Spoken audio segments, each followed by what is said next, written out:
শ্রীকৃষ্ণ বলেছেন যে যারা তোমার জন্য নয় তারা তোমার জীবনে কখনো থাকবে না, সুতরাং হারানোর ভয় পেও না, কারণ যা সত্যই তোমার ভগবান নিজেই সেটা তোমার কাছে ফিরিয়ে আনবে। জীবন যতই কঠিন হোক না কেন, হাসতে শেখো। রাধে রাধে।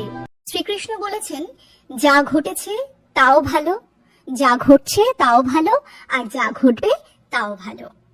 আজ যা তোমার, গতকাল তা অন্য কারো ছিল, আর আগামীকাল তা অন্য কারো হবে। তাই লোভ করে লাভ নেই।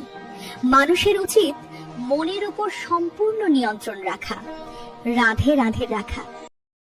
ভগবান শ্রীকৃষ্ণ বলেছেন, তুমি যখন দুঃখ অনুভব করো তখন তোমার পাপ ক্ষয় হয়, তুমি যখন সুখ অনুভব করো তখন তুমি পাপ কর্মে লিপ্ত হও।